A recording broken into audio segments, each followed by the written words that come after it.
I think, and are they imperfect? Of course they are. All human systems are imperfect. But I do think that if you look at a lot of these traditions, I think they are actually helpful when they're practiced in a loving, compassionate, reasonable way. I think they are helpful for creating greater love and compassion in the world. No. I think the second thing is, I think that they help us make meaning of life. Do you know what I mean? Like look, why do you on your birthday, it's the anniversary of your birth, that you have a cake with candles and you sing a song and you have presents? Like, that's stupid. That's meaningless. Why are you doing that?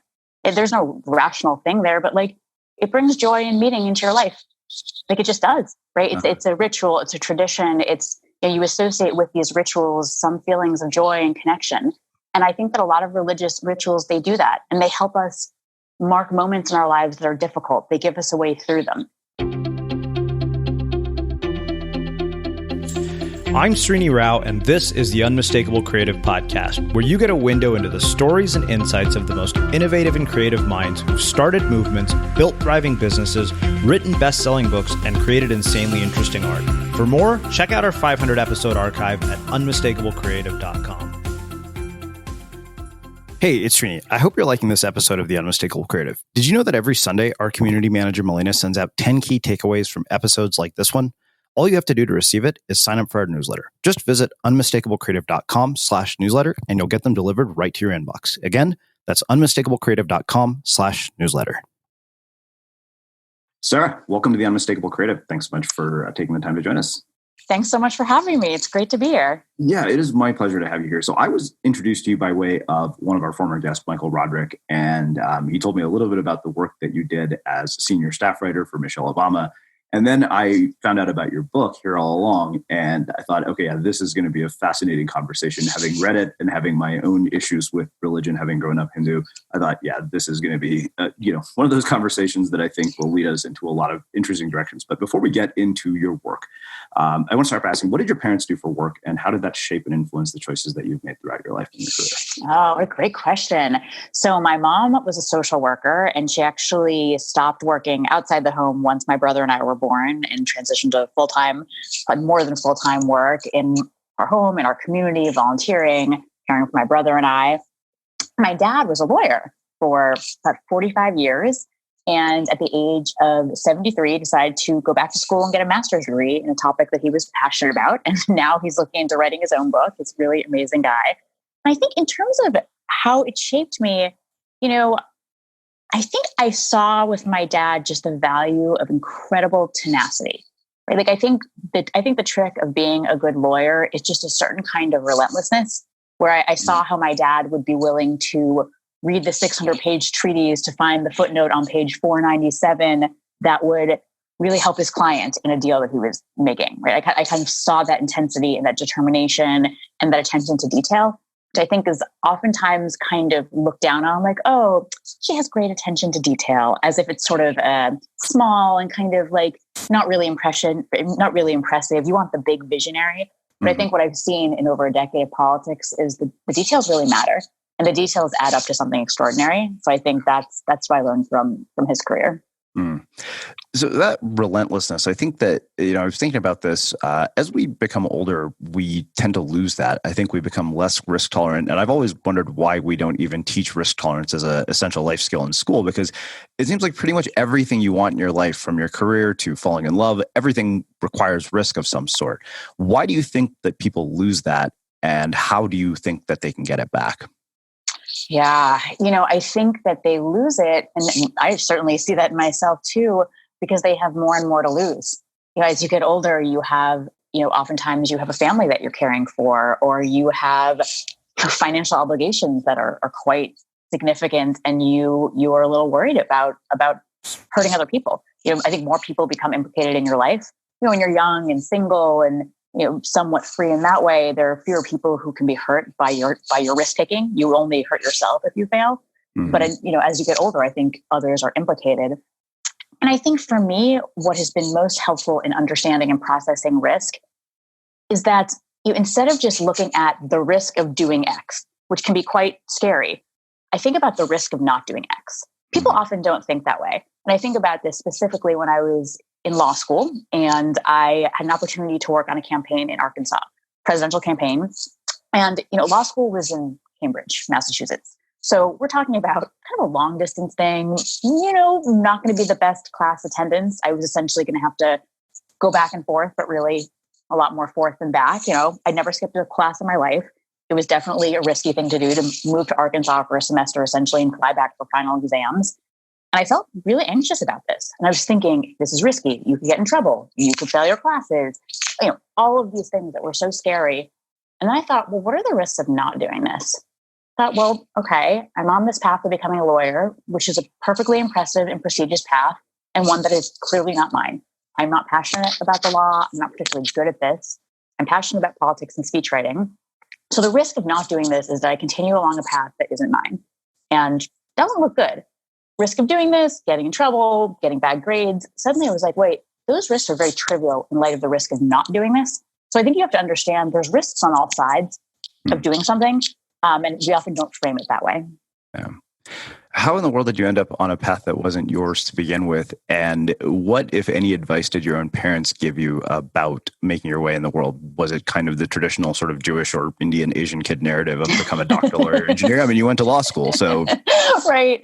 My parents have always been so supportive and told me, like, do what you love, right? They've always been incredibly supportive in that way. The interesting thing is, so I interned in the White House when I was in college, and I interned in Vice President Al Gore's speechwriting office, and I loved it. I just felt like this is what I think I want to do. And so I got my first job out of college. It was the assistant to the speechwriter to the lieutenant governor of Maryland, and I was miserable. I just said the commute was terrible. It just wasn't the right job for me.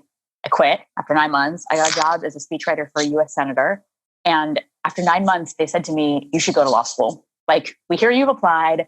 That would be a better fit for you than speech writing," which was, I didn't know how to write. I was very young, very little experience. And that was kind of devastating to me.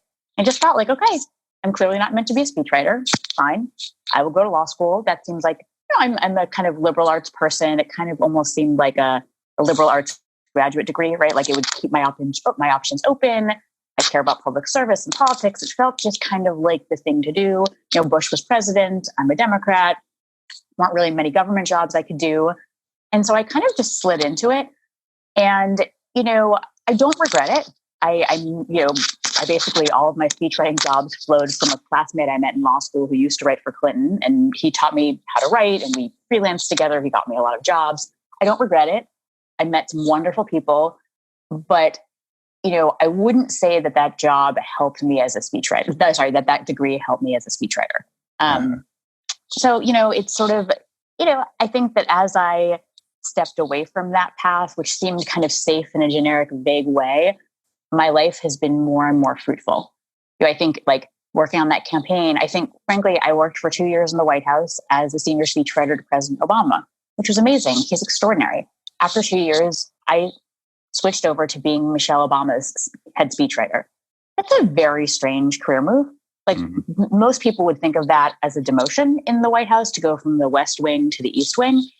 But I knew it was the right thing to do because I knew Mrs. Obama. I'd worked with her on the 2008 campaign on a speech. And I just felt so much more at home in her voice. I was so much more interested in the topic she was writing about. And I started to have this sense that I was kind of fighting the tide writing for him. Like I was a little bit swimming upstream. Like I wasn't as at home in his voice. I wasn't as passionate about the issues he was talking about. I think it's very easy to kind of look at your life from an external point of view and think like, okay, what looks good? What's prestigious? What will people really think is amazing? Without really asking yourself, like, where is this hitting me internally? And I knew that it was amazing to write for the president, but internally I knew I was fighting myself. And I just thought like, I'm going to stop fighting myself. I'm going to stop being a mediocre speechwriter for him. And I'm going to go over and do my best to be a great speechwriter for her. And it was one of the best decisions I've ever made. Some of my colleagues were like, what are you doing? Why are you demoting yourself? But for me, it was like, oh, this is where I need to be, right? This is where I can most use my talents. And I don't really care how this looks to anyone else. Like, I know this is where I can do my best work. Wow. So I definitely want to spend a lot of time talking about the whole experience of being a speechwriter. One other question around parents and family. Do you have siblings? I do. I have a brother. Okay, what has his career turned out like, and how does it contrast? And do you think that your parents gave you different advice? I'm always curious, like, two siblings always raised by the same parents, and I'm like, how do they turn out so wildly differently? And I wonder what that's been like in your life. My brother is an amazing guy. He's also, I think very successful. Like he went to business school and he does research now. And I think, something the gift that I think my parents gave us is for us to each choose careers that were meaningful for us. I think they just, at the end of the day, they've always said, like, it's not, we're not expected to do things to please them, but to honor ourselves. And that pleases them. I think I feel so incredibly lucky to have that privilege. I mean, I think, a lot of people like me who have this privilege of an incredibly loving and supportive family, like, you don't realize how many millions of miles ahead in the race of life that sets you. I think just to grow up in a family where where every minute of my life, I felt loved, I felt safe, I felt respected. I think, like, the base and the foundation for life that gives you, it's just extraordinary. It is just so extraordinary. And I have many friends who sadly didn't have that advantage, and they've had to work really hard, and they've had a lot of struggles that I haven't had in order to just live daily life. So I feel incredibly, incredibly lucky. Wow. So one thing I wonder, I mean, particularly with the current state of politics, obviously there's no way I think we can get out of this conversation without talking about it. But one, what are the misperceptions that you think we as people who just, kind of experience government and politicians and public figures through media have about the reality of the situation in terms of what's going on, whether it's this administration or another one? Yeah, what a great question.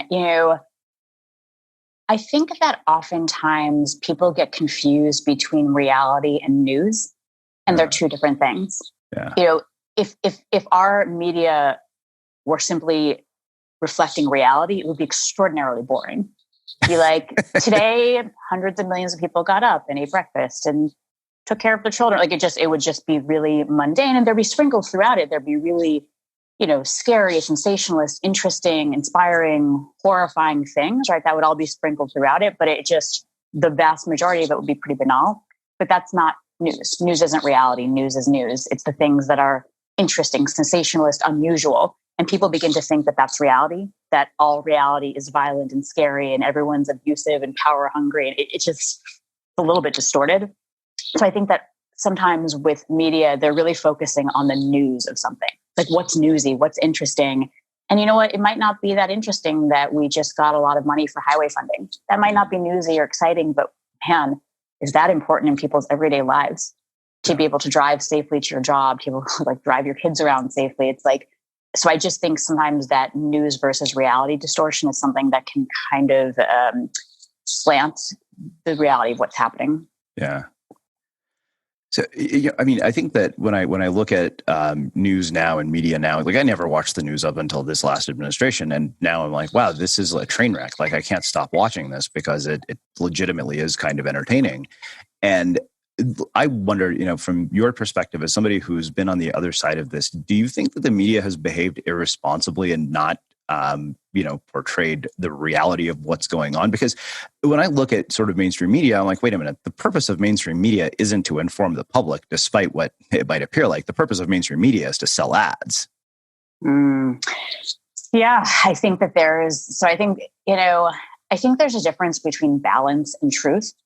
And when I see this kind of these attempts at balance, where it's like, here's a climate scientist and here's a climate denier, and they're both side by side on the screen. I mean, that's the really extreme example. And they're both going to get, 3 minutes to scream and yell at each other. It's like, that's not truth, right? Climate denial is not truth. That's actually false. It's factually wrong. It's a lie. Yet that gets airtime. And I think that, unfortunately, with this administration, just to report the news almost sounds negative. I mean, it sounds negative because so much of the news, so much of what, the president is a deeply unwell, he's just a deeply unwell, cruel, vicious, incompetent guy. And just to report that straight makes it sound like you have a negative bias towards him. Yeah. And so I think that's a real challenge that media is sort of like, we have to be balanced. We have to be, but there actually isn't balance here. Like, what is happening is evil and corrupt and depraved and horrific. And I think it's just really hard to report that without seeming biased. Yeah, you mean Frontline had this really interesting documentary that came out just a week or two ago called The Great Divide, and it was in two parts. And it was interesting to see a lot of the things that I don't think had ever been put into the news before. Like literally the day after the election, it was just, attack after attack on this guy. And it was like, wait a minute, this happened last night. And apparently he had every intention of taking the job seriously, but he returned to his old ways almost immediately because it was just like, oh my God, I'm being attacked out of the gate. But to listen to the people around him talk about it, they said he was very well aware of the gravity of what had happened. He saw that this was going to be very serious. Where it went off the rails is another topic entirely. I feel like we could talk about that for hours. But what I wonder is, having worked in the administration that you did and, being a Jewish person and witnessing the contrast between these two things. I mean, you've obviously given us some insight into what you think about this, but, when you look at the contrast between the two, what do you think? And what do the people that you worked with in the past think? I mean, this is just something that is so far afield from anything that is normal and acceptable and okay. I mean, I know people from the Bush administration, right? I know George W. Bush's administration. We disagree on policy, but I recognize them as legitimate actors in the political world, right? These are people who care about democracy and civility and decency and law. And I think they made some pretty terrible mistakes. They probably think we made terrible mistakes. Okay. But, I feel like we were doing the same thing. We were engaging in the same incredibly important process. I look at the Trump administration and just the sheer volume of lies that come out of it every day. It's breathtaking. I mean, I think about in the Obama administration, for every speech I wrote, it was fact-checked to within an inch of its life by a team of researchers. So if I started a speech with Mrs. Obama saying, "Hey, everyone, it's great to be here in this city with my friend, Mayor so-and-so. She's doing a great job," I would get back an email from our researchers, flag, "Mrs. Obama has declared the mayor, quote, a friend. But how often do they really see each other? Are they merely acquaintances?" And flag, "Mrs. Obama has said the mayor is doing, quote, a great job. But we just read 2 articles criticizing the mayor's infrastructure plan. Suggest changing to good." Like, that's the level of scrutiny that we had in the Obama White House. That was the commitment to the truth. And I see no commitment to truth. I see no commitment to decency.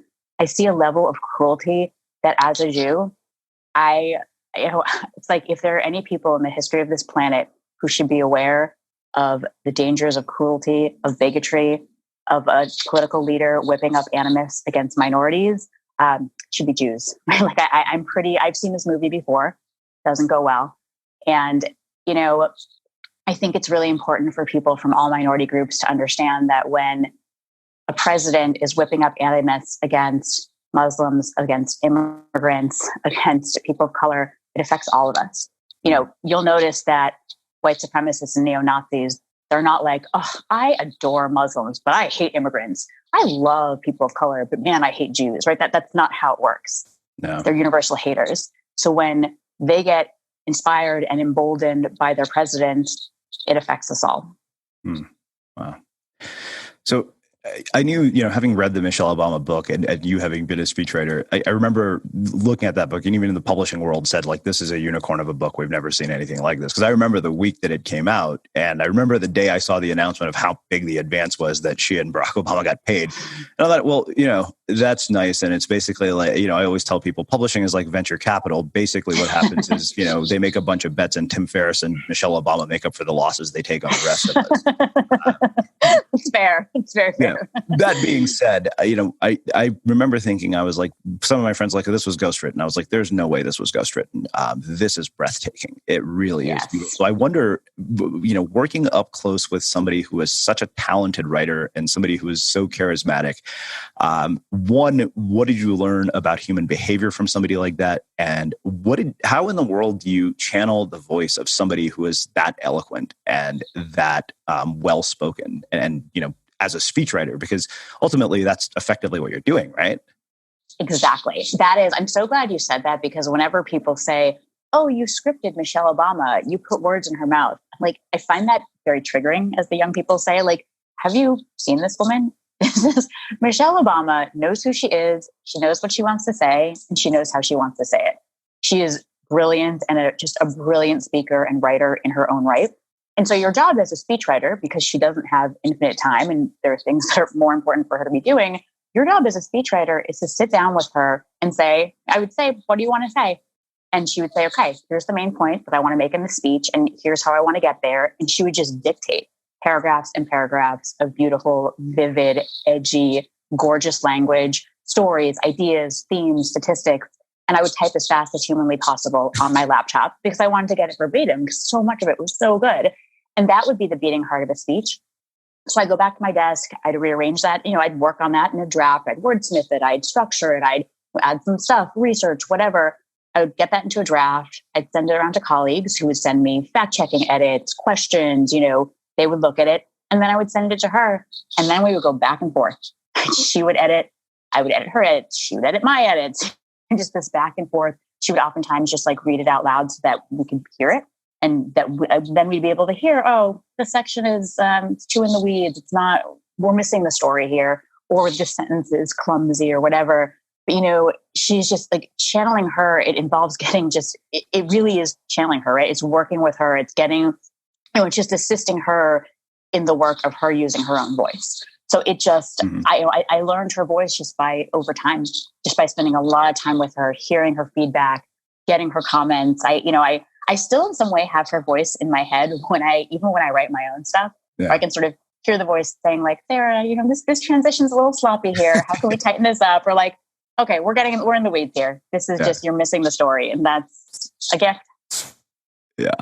What about the human behavior aspect of this? Because I remember looking at this when I read the book, I thought to myself, there's one moment I remember after the book came out, and I'm sure you might've seen it. It was the Jimmy Kimmel interview when she walked out on stage. And it took almost a minute and a half for the audience to stop clapping before he could even start the interview. And I thought to myself, right. Wow, that is an incredible effect to have on other human beings. And I remember my dad said, oh, this book is a bestseller because she's a former first lady. I said, no, it's a bestseller because she's Michelle Obama. Hillary couldn't have written a book like this. Neither could Barbara Bush. That's just, I know this because I know books. But I wanted to ask you about that, particularly because of that Jimmy Kimmel moment. What is it about her that makes her this way? My theory, and I think I'm right about this, it is her relentless authenticity. And it's that's such a cliche. It's oh, authenticity, yay. Might be a cliche, but that's because it's true. In the 8 years that I worked with her, I just saw a woman who was constantly returning to her own truth, who would get advice from people sometimes and say, well, first ladies do this. You should do it this way. And she would say, okay, thank you. I appreciate that input, but I'm me, and I understand that's the way it's traditionally done, but we're going to do this differently. So yeah, we'll have the fancy concert at 7 p.m. here at the White House, but we're going to ask those performers to come 8 hours earlier and do a workshop with children from inner city DC who are going to come in, and they're going to be in this White House, and they're going to feel like it's their home because it is.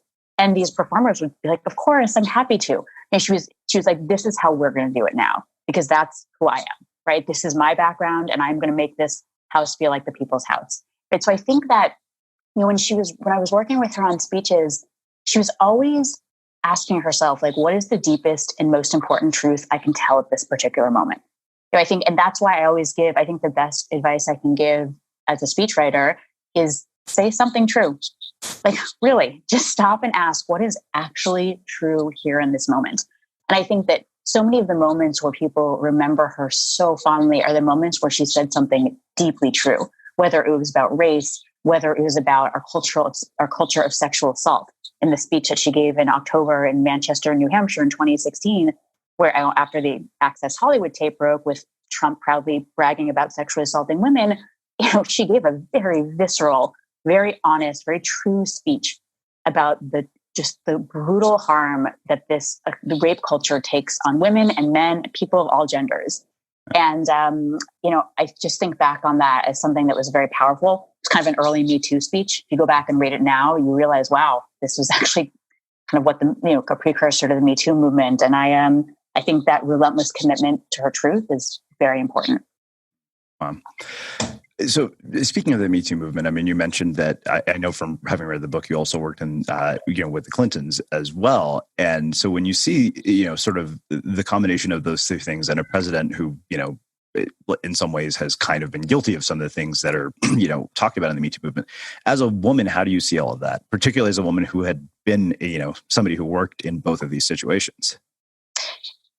Wait, sorry. So ask that again. So as I understand from reading the book, you've spent time working with the Clintons as well, correct? Right. With Hillary Clinton, yes, in her 2008 campaign. Okay. So having also known, sort of why Bill Clinton got impeached in the wake of Me Too, particularly as a woman, how do you view, their role in politics and kind of, who they are at this point? Yeah. I think a lot about Hillary's role in politics, right? Because she strikes me, she's one of my heroes. I love her. It was an honor to work for her. And she strikes me as someone who is always ahead of her time in a way that people just weren't quite ready for it. She's just so heartbreaking. She's in the 90s when she was, this woman who was carving out her own space as a first lady and really trying to challenge the kind of limited role of first lady. People just weren't ready for it. And there was this backlash against her. She's running for president as a woman in 2016. And I almost think she was like a little ahead of her time then, although she did get 3 million more votes than Trump. So maybe not, right? But I think that she's the one, each time I feel like she breaks the barrier and then other people behind her benefit from it. You look at Elizabeth Warren, you don't hear a lot of talk about like, can a woman be president? That was all the talk in 2008. And so I think there's this sort of tragic aspect of it. And I'm so grateful to her for that, right? For being that person who breaks the barriers, but doesn't get the benefits. It's a pretty noble thing to do. Yeah. So I want to ask you about something that came up in the Frontline documentary that I was just telling you about. Megyn Kelly was one of the people that they had interviewed, and they've talked about that moment when, Trump decided to hit back with the 3 women who accused Bill Clinton of rape. And she said, the reality was what that moment did for the Trump campaign was to paint the picture that this woman is no saint either. And I wonder, as somebody who has probably a far more, upfront knowledge about this than I would, what you would have to say about that. Yeah, it's interesting. I mean, I just regarded that as such a, it was just such a gross, low moment and just very vintage Trump. And you're right. Like nobody's perfect. But the problem with our media is that they can't, it doesn't really work well when you have Trump, who has thousands of incidents, illegal behaviors, cruelty, like each one of which would have just destroyed another candidate or president. But when you've got 1,000 of them, they overwhelm our brains, right? They're just, each one becomes trivial because each one of them takes up 1,000th of the space. And then when you have Hillary, who like any human being has like a few little flaws, each of those few little flaws takes up 1/3 of the space. So they seem magnified. They seem huge. And you're like, oh my gosh, this is the balance of the media, right? It's like 1,000 cruelties and depravities by Trump, but her emails, right? It's like, so I actually just think proportionally, it had a disproportionate resonance because of the way our brains work. But compared to Trump, it's like, are you kidding me? This isn't even in the same ballpark. So, I mean, is there a solution to this from a media standpoint? Like, what is the responsibility of the media here at this point? I think this is very tough. And I don't know what the solution is, but I do think the media just understanding that the impulse to balance is a lie. It's a lie. You're just telling a lie, and I think that is, and I know you want to avoid looking biased, but to give her emails the same attention hysteria as Trump's 1,000 depravities, you've got to be kidding me. Yeah. I mean, I understand there's got to be some attention to both of them, but this is not reasonable at all. Right. So I don't know about you, but vacuuming is not one of those things that I ever look forward to doing. But as you know, your environment has a huge impact on your creativity. So I still like it to be clean wherever I'm living and working. But now it doesn't have to be something that you deal with. If you're like me and you grew up in the 80s, you probably fantasized about the day when cleaning your house would be like it was for the Jetsons, meaning you don't have to lift a finger. Well, the good news is that we're already kind of living in that future. And the easiest way to make sure your floors are clean every day is with the Irobot Roomba robot vacuum. It cleans up after itself. The Clean Base automatic dirt disposal takes convenience to a new level, automatically empties its own bin into an allergen lock bag that holds 60 days of debris and traps 99% of pollen, mold, and dust mites, so you can forget about vacuuming for months at a time. Let the Roomba clean for you instead. It learns your home, finds dirt, and empties itself on its own. It's got powerful cleaning performance made effortless. Remember, if it's not from Irobot, it's not a Roomba. To learn more, go to irobot.com/unmistakable. Well, let's do this. Let's shift gears and let's get into the book itself. I mean, there's so many things that are fascinating about this. I think that, what I told you, I think we had these really kind of hilarious text message exchanges, and I kept telling you, I was like, my primary issue with organized religion, particularly because I'm Indian, is that it's time consuming. Like if you've been to an Indian wedding, you know this, right?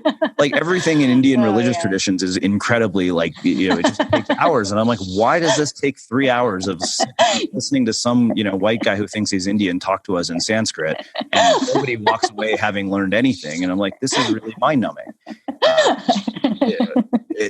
So I think that one of the things that I really loved was when I saw the subtitle of your book, finding meaning, spirituality, and a deeper connection to life in Judaism after finally choosing to look there. So I think it was that very last line, it's sitting here right in front of me. What is it that prompted you to finally choose to look there of all the places that you could look? Yeah. So I grew up with a very kind of minimal Jewish background, went to services on the main Jewish holidays of Rosh Hashanah and Yom Kippur. I really identify with the length issue. These things can be like 3 or 4 hours long, a lot of Hebrew, very boring. Was not into them as a kid. Went to Hebrew school, didn't love that. Had a Passover Seder, also not interesting. And I had my bat mitzvah, the Jewish coming of age ceremony. And I was like, I'm out, thanks. I'm Jewish by heritage, Jewish by culture, but I don't have to do this, right? I don't have to practice Judaism. Yeah. I'm like, thanks, but no thanks. 25 years later, I broke up with a guy I was dating, and I just had a lot of time on my hands suddenly. It was the probably 5th or 6th year of the White House. I kind of had my job, mainly under control. It wasn't as crazy as at the beginning. And I was just lonely and kind of bored and anxious. And I happened to hear about an Intro to Judaism class at a local Jewish community center. And I just signed up on a whim. I was not on an epic spiritual journey. I was not looking for solutions to my life crises. I was literally like, all right, I'm Jewish. My name is Sarah Hurwitz, and I know almost nothing about Judaism. I should learn something. Right? It could have been like a ceramics class or a karate class. I don't know. Maybe I'd be a black belt by now. Who knows? But I just signed up on a whim. Class was a very standard class. But I was blown away by what I learned. I think if you're a Jew like me and your only points of contact are a couple of boring synagogue services in your synagogue and Hebrew school and a boring Passover Seder, you don't walk away thinking this has deep meaning for my life. But coming to it as an adult and actually studying Jewish ethics, Jewish spirituality and theology, the real deep meanings behind our holidays and rituals, I just thought there is so much wisdom here for how to be a good person and how to lead a meaningful life and how to find profound adult spiritual connection. Not God is a man in the sky who controls things and punishes you when you're naughty, which I don't buy, never did, never will, but a real sophisticated, thoughtful kind of adult spirituality. And I couldn't believe it. Where has this been all my life? So I took other classes, I read hundreds of books, I studied with rabbis, and I just eventually decided that I wanted to write the book that I wish I'd had when I first started learning. One which, sorry, my air conditioner is, and my heater is very loud. I'm just going to turn it on. Okay. Start that over again. I decided that I wanted to write the book I wish I'd had when I first started learning, one that covers the basics of Judaism, while also unearthing the deeper wisdom about what it means to be human. But Judaism has so much crowdsourced wisdom by millions of people over thousands of years about what it means to be human, not just for Jews, but for people of all backgrounds, no background. You can be an angry secular atheist and still get a lot out of my book. So that was my goal. Wow. Why do you think that you were open to it at this point in your life? Do you think it was because of the breakup? And do you think that this whole idea that, what Soren Kierkegaard says that, all change is preceded by crisis is actually true? Because I feel like, Bill Cosby, bad example, I realize, once joked that old people get religious because they want to get into heaven. And I've noticed that my parents have become much older as they have, or much more religious as they've become older. So I wonder, why do you think you were open to it at this point in your life? And do you think it takes some sort of a crisis for us to open ourselves up to this possibility? It's so interesting. I think that's a little bit, I think there can be truth in that for people of all religious backgrounds where a crisis happens and secular wisdom just isn't all that impressive. I think you look at the secular wisdom around life crises and transitions and it's terrible, right? It's like, oh, you're having a baby. That's a big life transition. It's like, buy things, consume things. You need this crib. You need this thing. It's like, whoa. that, they're always market solutions, right? It's like you're getting married. Ooh, that's a big life transition. You need the best wedding and you need a videographer and flowers. It's like, again, a market solution. Someone you love dies. Again, a market solution. Buy this casket, have this fancy funeral. It's like, these are big moments. And I think often when people are in these transitions, this secular market-oriented wisdom, not so wise, right? Not so helpful. Yeah. And so, I think for me, I don't necessarily think for me that moment of crisis like opened me up. It just wasn't like that. It really, I think it was more, I just had some time on my hands and was really intrigued by what I found. I also think it's almost a little bit of a Christian narrative where it's like, you go into crisis, then you find Jesus and you're saved. And like, that's just not so much the Jewish narrative, right? I think that's more of a Christian narrative. Mm-hmm. Well, I think that makes a perfect segue to a couple of quotes that I wanted to ask you about in the book. One of the things you said is, I understand why people have an instinct to run as far as possible from organized religion or just don't believe it's worth their time. And I told you the time thing was a big issue for me. As somebody with a short attention span, I was like, this is ridiculous. I don't even understand what these guys are saying. And it's funny because when I was in India, I actually picked up translations of the Bhagavad Gita and like lessons from the Mahabharata and Ramayana. And I was thinking to myself, if somebody actually taught this in this way, it would be a hell of a lot more interesting. Like, this is like the ultimate self-help book, but the priests at Hindu temples bore us to death with nonsense that most of us can't even understand. So one, and then the other thing I think for me that I found really just, like my big resistance to organized religion was I felt that it was a mechanism to control my behavior. Yes. And look, I really understand that resistance. And the reality is, and I'm just going to be really blunt, that in our society, the loudest religious voices are often the most hateful, the most bigoted, and the most stupid.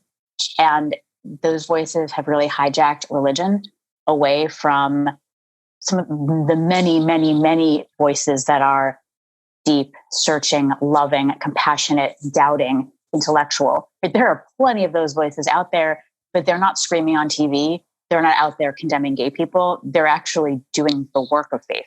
Right? Acts of love and compassion and kindness. They are out there actually clothing the naked and feeding the hungry and welcoming in those in need. They're building strong families and communities.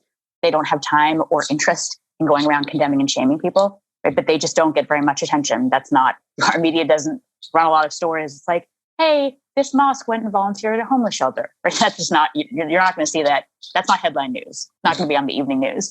So I really get that resistance. And I think when religion is filtered through a lens of cruelty, shame, abusive power, that's such a distortion of these traditions. And look, let's be very clear.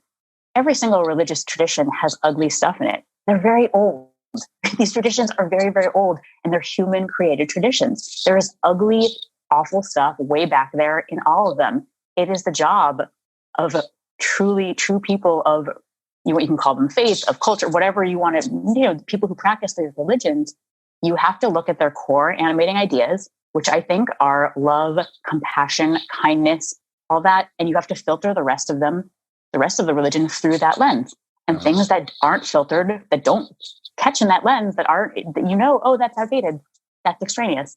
Yeah. I look at, in Jewish tradition, there's plenty of, way back, there's plenty of ideas about women that are crazy in today's terms, right? That's why 90% of American Judaism has gotten rid of those gender distinctions. Women are rabbis. There's nothing that a woman can't do that a man can do in 90% of American Judaism. Same thing with LGBTQ people, right? We marry gay couples. We ordain gay rabbis. Like that's just, except for Orthodox Judaism, which is 10% of American Judaism, the other 90% of us are, have done the work of reinterpreting this tradition. Mm-hmm. And I think that's just, it's a lot like constitutional interpretation. Either core animating ideas of our Constitution about freedom and liberty and justice. And at some point, took us way too long, but at some point, people realized, hey, you know what? Slavery, not consistent with those things. Women not voting, not consistent with those values, and we amended it. So, that's the work of religion as well.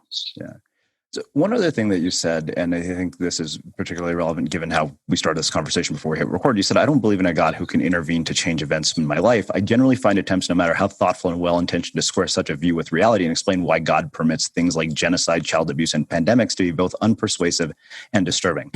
And, as I was saying to you before we hit record, when my cousin and I went to the temple on New Year's, he had the foresight to say, I think these people are more superstitious than they are religious. I think that they show up there with the belief that they're worshiping a God who can intervene to change events in their lives. I know this because my mom will say, we do this puja so that, somebody will get engaged, or, you'll have this experience happen. And on the flip side of that, there is this weird sort of thing that, we have where there are events and circumstances in our lives that we can't explain or understand. I'll give you an example.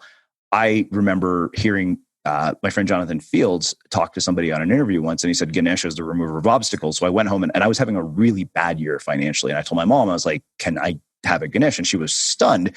And literally weeks later, I got booked for a speaking gig after a year of not being booked for anything. And so part of me is like, is that faith or is that superstition?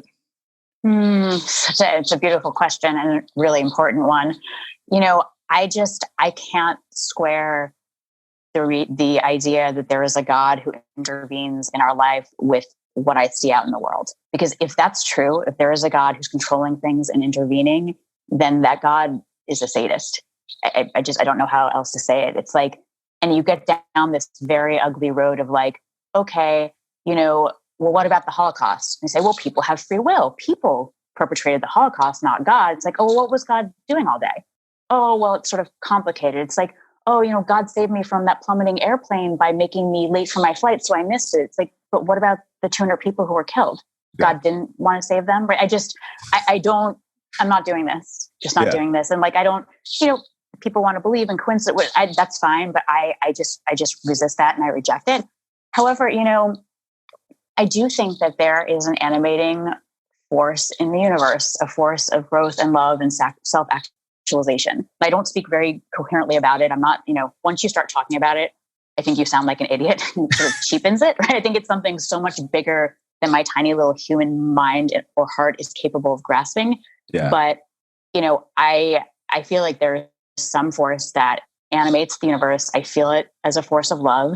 And it's funny, I have friends of deep Christian faith, for example. And when I talk to them, I'm sometimes a little unsure about their language. Like I have a friend who will say, I really feel like God was calling me to do X, Y, or Z. And God was telling me, no, this is what you should do. But then I thought to myself, how different is that than me saying, my gut really told me this is what I need to do. Like I really had an intuition that I was called to do X, Y, and Z. Yeah. Aren't we kind of saying the same thing?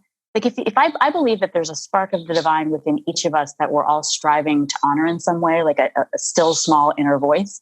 And isn't she saying the same thing I'm saying, but she's kind of it's just a different tweak. Yeah. So I don't know, but the interventionist God, I can't do it. Just can't square it with reality. And then to me, that comes to the question of, okay, then what the hell is the point? Why bother going to the temple and, tolerating 3.5 hours of somebody yelling at me in Sanskrit and telling me things that don't make any sense? I'll just stay. My parents were stunned to find me reading the Bhagavad Gita. And I said, look, I was like, this book has been referenced in all of my favorite books, so I'm willing to read it because now I want to know. But, the thing that I think has bugged me often with my parents, and I think I told you about this when we were texting. So for the longest time, we were taught you don't get your hair cut on Tuesdays. And nobody would ever explain why. It was the dumbest thing. And I wanted to know why. And my friends were like, well, I don't know. It's just a tradition. That's what we do. And so I went to India and I was staying at an ashram, which is a surf camp. And so I asked my friend Akshay and I asked the guys there, I was like, okay, you guys run an ashram. Maybe you guys know, like, why don't people get their hair cut on Tuesdays? So like, well, barbershops are closed in India on Tuesdays. I'm like, wait, what? I was like, that's ridiculous. You're telling me for our whole lives, we've been taught not to get our haircuts on Tuesdays because barbershops are closed. I was like, all right, let me dig one level deeper into this. Why are barbershops closed on Tuesdays? And of course, when I went to the Quora answers, people, all had answered. And the answers ranged from barbers get tired after cutting hair for so many days in a row. They need a day to sharpen their tools and everybody needs a day off. And the final one was like, it's a bad omen, but there's no proof for this. And I asked my dad once, I was like, have you ever gotten your hair cut on Tuesdays? He said, yes, I was busy that week. And I was like, wait a minute. I'm like, did anything bad happen? He said, no. And I'm like, so this is all nonsense. But for thousands of years, Indians around the world have not gotten their hair cut on Tuesdays. And I still struggle to go do it, even though I'm like, nothing bad is going to happen. Because you know what? The moment something does, I'll be like, shit, I shouldn't have gotten my hair cut on Tuesday. So yeah, look, I hear all of this. I think your question of like, then why bother? What's the point? Like, yeah, do I think that one should engage in these religious practices because one will then be rewarded by an interventionist God? No, I don't. But do I think that there is, I think I look at this on two levels. Do I think there is this animating force of love and growth in the universe? I do. Do I think that the world's religions are each in their own very unique and distinctive way, trying to find ways to help people be in touch with that force, align themselves with that force, embody that force of love? I do. I actually think that they have constructive ways of doing this by demanding that people be kind and loving to others, be kind and loving to themselves. I mean, a lot of these practices are focused on helping others and caring for others, right? So I think, and are they imperfect? Of course they are. All human systems are imperfect. But I do think that if you look at a lot of these traditions, I think they are actually helpful when they're practiced in a loving, compassionate, reasonable way. I think they are helpful for creating greater love and compassion in the world. No. I think a second thing is, I think that they can be, they help us make meaning of life. Do you know what I mean? Like look, why do you, on your birthday, it's like, why is there a day that's the anniversary of your birth that you have a cake with candles and you sing a song and you have presents? Like, that's stupid. That's meaningless. Why are you doing that? There's no rational thing there, but like, it brings joy and meaning into your life. Like, it just does, right? It's a ritual. It's a tradition. It's, you associate with these rituals some feelings of joy and connection. And I think that a lot of religious rituals, they do that, and they help us mark moments in our lives that are difficult. They give us a way through them. Like, I think the Jewish rituals around death and mourning are extraordinary, because basically with these rituals, we say to people, hey, when someone you love dies, you're not okay for a long time. And here are a bunch of rituals whereby the community is going to surround you and support you and walk you through this for the first 7 days, then 30 days, then a year, then the rest of your life. These are very helpful rituals that are doing things that I think our secular world just doesn't do for us. Well, speaking of rituals, let's talk about the benefits of Shabbat, because I think you went into extensive detail on all of these. You mentioned it helps us to stop being control freaks, fight consumerism, materialism, and workaholism, have a mini holiday, connect with ourselves, connect with others, and develop an inspiring vision of the world. Can you expand on that? I think the reason this struck me in particular is because it keeps coming up over and over again in various things that I read, particularly, with a world filled with distraction. There's another book called 24/6, where another New Jewish woman actually wrote the book, and she had mentioned the importance of taking a day to be just disconnected. And so I thought, as somebody who has had such a demanding career, like, what are the benefits of this? Yeah. So I think, the sort of overall message of our modern market economy is like, you are not enough and you don't have enough. Yeah. You're just not okay as you are. You are not rich enough, successful enough, wealthy, thin, beautiful, accomplished enough. So the solution to that is to keep on working. Just keep working, but it'll never be enough because it's never enough. That's the message. And what Judaism says is very radical and very countercultural. It says for 25 hours, it's 25, not 24, long story as to why, it doesn't matter. But from Friday night to Saturday night, you will simply stop. You will no longer be part of this. For this 25 hours, you are not going to be part of the market economy, which says that you're not enough and you don't have enough. You're going to say, you know what, right now, I have enough. I'm going to just rest. And I think, in our market economy, we are urged to sometimes rest, right? We're urged to consume leisure, but instead of producing, they urge us to consume, right? It's like, oh, take a break from producing, and instead on the weekend, consume, watch Netflix, go to an amusement park. And what Judaism says is, no, don't produce. Don't consume, just stop, be present in your life with the love people around you. Yeah. I look at very observant Jews, traditionally observant Jews who do this rigorous Shabbat where they don't use electrical appliances, no screens, no TV, they won't take an elevator, they'll walk upstairs. And I used to think like, really? Is that actually restful? Is that actually relaxing?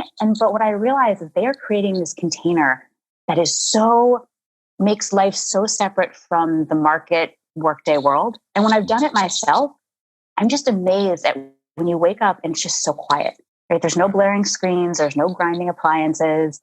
and you're not spending money and you walk places and it's just creating, time feels different. Time feels palpably different. And when you're with other people who are doing this, no one's checking their phone. No one's distracting. No one's distracted. Everyone is right there, so present with you. It is the most peaceful, relaxing thing I've ever experienced. I don't, for many reasons, I don't do it that rigorously anymore, but I do try to capture that to some extent on Friday nights with friends where we go offline, we're with each other and present. And it's a beautiful, beautiful tradition. Yeah. Well, I think that was one thing I realized I wanted to ask you about as well is, you mentioned connecting with others. And I was thinking back to a conversation I had with my parents. We actually did an episode where my dad was featured in the episode titled The Life-Changing Magic of Meeting People in Person. And the thing that really struck me when I was having this conversation with him, I said, do you guys have these two friends that you meet twice a week for dinner? And, they met through, the temple really is a form of community for them also, not just religion. But I was really taken aback by the fact that I was like, wait a minute, you see your two closest friends twice a week. You talk to each other on the phone every day. I'm shocked if I see my closest friends twice a week. Like, now that I'm living in Boulder close to my cousin, I see him every week for dinner. But I was kind of stunned that none of my friends were like this. And my dad was like, well, your generation just has different priorities. You have so many activities going on and all of that. So one, I wonder if you could address the community aspect of religion, because I think that was one other thing. I heard a doctor give a talk at a Summit Series event.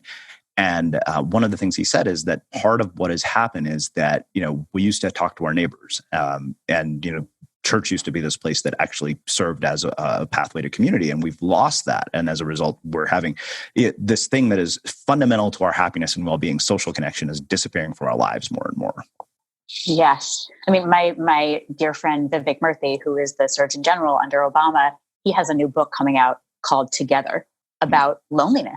And how it's a serious public health crisis, right? People are disconnected and it's actually affecting not just their mental health, but also their physical health. So I think you've named a huge problem. And I do think there's tremendous value in community, because when you are really part of a thick, rich, deep community, you're accounted for in the world, right? I think so many of us are kind of unaccounted for in the world, right? If something bad happens to us, maybe we have people who can support us, but maybe not. But if you're part of this rich, thick community that you're committed to and you invest in, when something bad happens, they're there. And when something good happens, they're there. I think there is, and there, I look at religious communities and they're there in these crisis and transition moments in a way that I just think other communities can't quite be. They don't quite have the tools. But, I think if you're a member of a Jewish community, when you are having a baby, getting married, losing someone you love, going through a crisis, right? There's a whole system of rituals that could date back thousands of years designed to support you. There are rabbis and other leaders with pastoral skills designed to support you. You have a community of people who kind of shares your values and understands these rituals that are there for you. And I think it's quite powerful.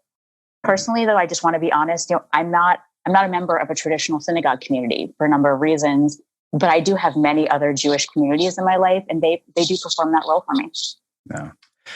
Well, I want to bring us full circle with probably what was my favorite quote from the book. It was the one that I actually included in a blog post that I wrote. And I remember you saw this, but you said, the most celebrated people in American public life today, athletes, business leaders, Hollywood stars, politicians, are generally known for their resume virtues, not their eulogy virtues. They're admired for their physical attractiveness, charisma, and professional success, not for their kindness, decency, and generosity. And I think that the reason I wanted to, come full circle with that is you've really kind of achieved everything according to any, person's dream resume virtues. I mean, in a lot of ways, being able to be the senior staff writer for Michelle Obama is kind of the heights of your career. In your field, beyond being, speechwriter for president, I'm not sure there's any higher that you can climb. So I wonder, with that quote in mind, how you even think about your own career, because you've done the kinds of things that most of us dream of. You've gotten to write the book with the publisher. You've gotten to be, senior staff writer. You're connected to all these amazing people. You've had this amazing life experience. So now, having, gone through all of that on the tail end of this, with all this stuff done, and in the, reflecting on that quote, how do you think about your own success now? Yeah, that's a deep question. I think about the resume versus eulogy virtues. And I think that if I'd only been focused on resume virtues, meaning like the things that most, without risk, look impressive to others, I think that would be a very empty and depressing kind of life. I think I guess I probably would have never done a political campaign, right? I would have stuck with law school. I would have kind of gone on this path that I thought looked good, that seemed risk-free, which really wasn't, but it seemed risk-free. And it just would have been really very sad. And I wouldn't have done it. I actually wouldn't have been traditionally successful that way because I just wasn't following what I was good at. But I also think, at the end of the day, the values of American secular life essentially boil down to you do you as long as you don't hurt others. The values of American law are, do whatever you want as long as you don't destroy the property or assault the physical body or infringe on the rights of others. These are very low bars that make for a very selfish and kind of individualistic and striving kind of hard life. And, you see people who live by these bars, right? It's just like all they care about is success. And as long as they don't break the law or hurt people, they'll do whatever it takes to get it. Mm. And I don't know, do they have really close friends? Maybe. I'm not sure. Do their friends feel comfortable with them knowing their values? Probably not, right? It makes for a very lonely life. And I think that learning deeply from a religious tradition, and I think all religious traditions offer this, that really dives down into what it means to be a deeply good person. I've just become more conscious of how I speak every day. Right? Judaism puts a huge premium on how you use your words. I'm much more aware of the fact that I'm often not kind with my words, and I'm working on that. Right? Yeah. I'm much more conscious about Judaism. When someone is sick or in mourning, Jewish laws basically tells you don't just send them a text, don't just send them flowers. Show up, physically show up with your body and be with them. Get on a plane and go to the funeral. Get to that hospital and just sit by their bedside and just physically be them. It demands this ministry of presence. And I don't think I was very thoughtful about that before I started learning about Judaism. But now I just try to do a much better job of physically being there for people. And, there's sort of you could say that's the selfless thing to do. It's altruistic, but I actually think there's something almost selfish about it too, because I gain so much from offering that connection. Right. I feel my relationships deepening. I feel my life being more deep and awe-filled and meaningful. So I think that as I look to the future now, I want to kind of stay on that path of doing what I just feel is deeply meaningful and sort of pursuing that inner voice, right? You can call it God, you can call it your inner voice. I think we're all talking about the same thing by different names, but I'm just very committed to following that, even if it leads me to kind of weird places or places where it looks like it's probably not going to work out. Like, that's okay. I think it's worth pursuing. Wow. Amazing. Well, I have one final question for you, which is how we finish all of our interviews that Unmistakable Creative. What do you think it is that makes somebody or something unmistakable?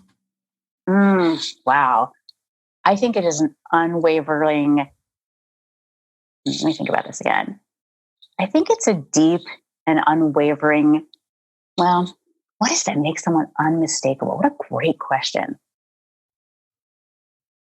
I think it's a deep loyalty to pursuing the truth as they see it.